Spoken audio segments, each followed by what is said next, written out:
Bloom, a podcast series for graduate studies at Charles Darwin University.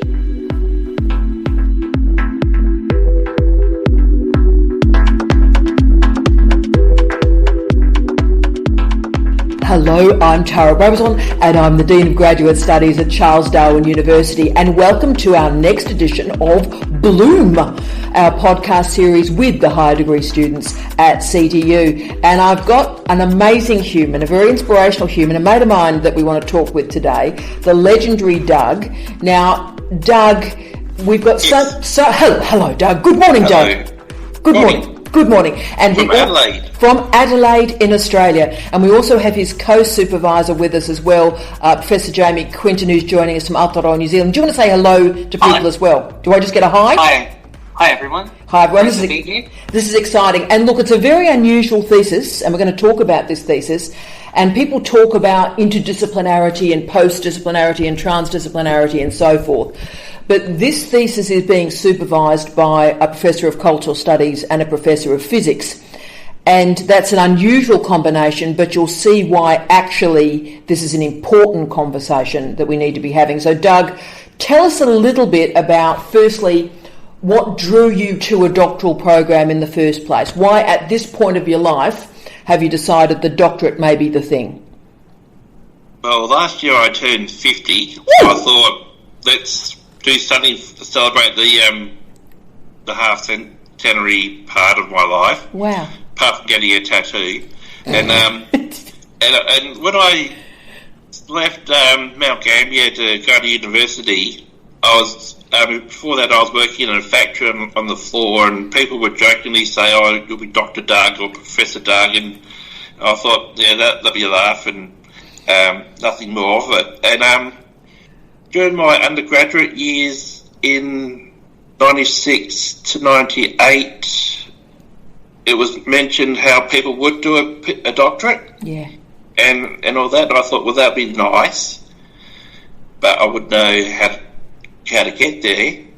But I started a PhD first at Flinders University in 2019. Yes. Looking at the social determinants of health. Yes. And poverty of university students, or poverty as a social determinant of health. Yes. And that fell through. I attrited. Mainly because I had no background knowledge of where I was in the field. So that made it a bit awkward. Not really knowing where to go, where I'm coming from and what I'm supposed to be doing. No knowledge of it. See, and Doug, that is such an inspirational narrative that you've just shared with us, and I really do acknowledge you for your courage there. There are not many people on this planet that starts their narrative about a doctoral program speaking about a factory floor and living and working on a factory floor and making determinations about their future from that factory floor, and you deserve great credit for that. But also, can I say that background has led you to a really quite remarkable topic for your thesis. Would you like to tell everybody about that? Yes, I'm looking at class.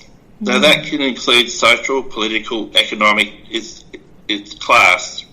So just broadly class and climate change in Australia, and how class may or may not determine how people respond or act in regards to their to climate change. Will they act in a beneficial way to the planet, or will they disregard what they should be doing or could be doing, and jeopardise their well-being and the well-being of others? See, now this is fascinating. That makes sense. It beyond makes sense. It's revelatory. And it is exploring that very intricate space between class and consciousness, class and behaviour, class and actions. So I will involve Jamie at this point. So obviously you've got a major interest in climate change, climate science, from the hard end experimental sciences, if you will, and carbon capture and all the rest of it. So Jamie, tell us your interest in this thesis and, you know, how inspiring it is to come from the class perspective to understand this topic. Well, I'm interested in it as a scientist because, I'm interested in all of the socio-political aspects of knowing what the data does and doesn't tell us, and scientists tend to be very circumspect, right? They actually don't like to make definitive statements. They like to say, I've made this measurement, this is what this data indicates, and it could mean this or it could mean that. And what we basically have is a collection of data now that suggests very strongly that there is some anthropogenic influence on our climate. I think, Doug, if you check something like all of the publications in the scientific literature in the last few years on this, there are tens of thousands of articles of which all but about 4 of them agree that there is a problem, right? Yes. But from my interest in this and in recent times where my training and thinking has extended beyond STEM into scholarship of leadership, scholarship of teaching and learning, and doing stuff with business, government and law and so forth, the socio-political aspects of it are quite fascinating to me, and I do enjoy thinking about those things. So I'm interested to know about the traction, right? You get these scientific results and so forth, and then how do people in the general public interpret that information, or are they able to interpret that information? What do they do with it? And I know that there's a lot of elements of influence that are beyond the basic information and the basic data. And I'm keen to understand it too. I'm keen to measure it, to understand it, to observe it, and work out where people get their opinions from and what sorts of things influence them and how they determine what's worth doing and what's not worth doing. And this is one of the world's wicked problems, right? This is one of the big 10 or so challenges facing the current generation and the humanity right now. What do people do with it? I think most people probably go, well, it's too big of a problem on one person, what can I do? Yeah. And then it's over to all about sociological type demographics and so forth. And this is an interesting thing for me. I don't normally spend time thinking in this space, and I relish the opportunity. And what I really think, Dougster, is, and you've shown how often in academic life we take shortcuts. We use phrases like science communication or research dissemination, and they're glib. They become sort of KPIs and metrics, right? And actually, what you're doing is exploring what this really looks like. So the development of science literacy in a group in the culture, in this case working class Australian citizens, and their capacity to understand the science but also render it resonant in their own life. I think that's powerful, Doug. Science communication, Doug, sorry Doug, I'm jumping in. Yep. Science communication tends to be more about pushing a message rather than having a genuine dialogue, whereas you're trying to examine the thinking behind the thinking, which is what I really appreciate about it. Go for it, Doug.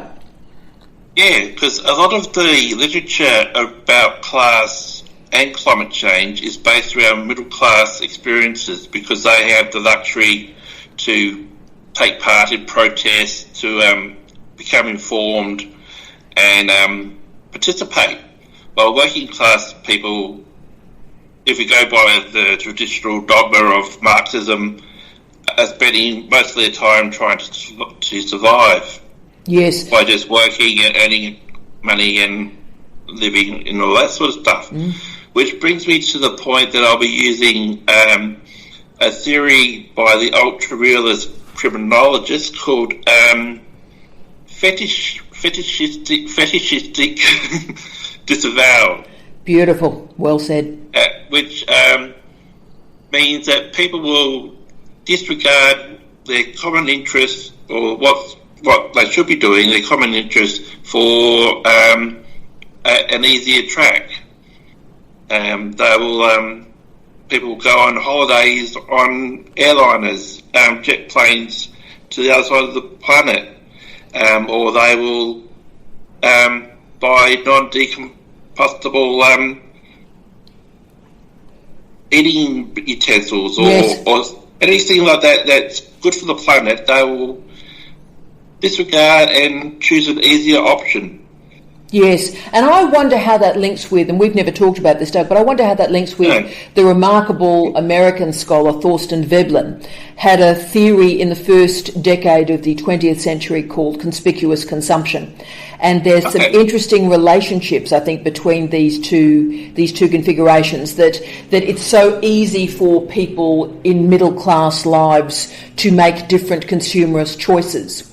And particularly now that there is, capitalism is now got a sort of a green frame to it in a lot of circumstances, and yet therefore to actively disavow that choice, I think is also incredibly significant. What a great thesis this is. And so, Doug, just to finish off this remarkable session, and I know I feel privileged to know you and so lucky to be supervising this very important project. But, Doug, so you've already touched on that this is your second go at a PhD, and you're not on your own. There's a huge group of people and very, very successful scholars, can I say, that had a first go and then went, nah, and then walked away from the vehicle and then returned. Have you got any advice to people who perhaps have had a go and it didn't end as they hoped and are maybe thinking of returning?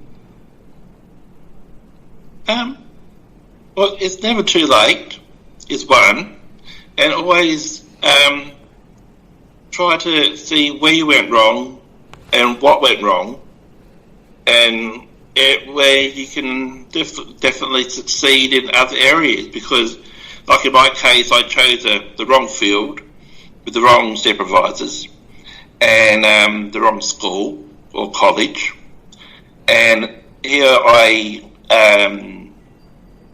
tracked down and harassed the supervisor, which is you, Tara, eventually. And first to co-supervise, and then when you got the job in Darwin, you agreed to do the full gig, and that sort of gave more emphasis to me developing my problem, my research questions.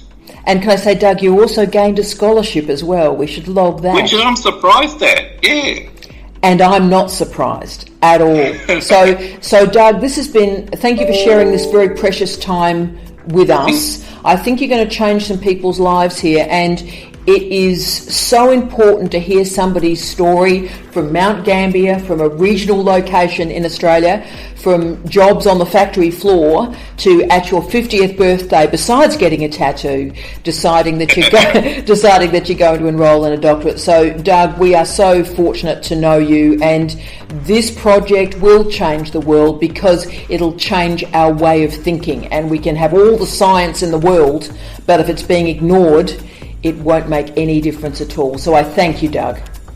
Thank you, Tara. Thank you, Jamie. I just want to acknowledge, Doug, that it takes courage after giving up to come back and try it again. So it's definitely worth stopping and just acknowledging that. So good on you. And, we'll give it a red hot go. I'm sure it'll be a really interesting and fascinating journey to undertake. We are very proud. We are very proud of you, Doug. See you soon. Okay.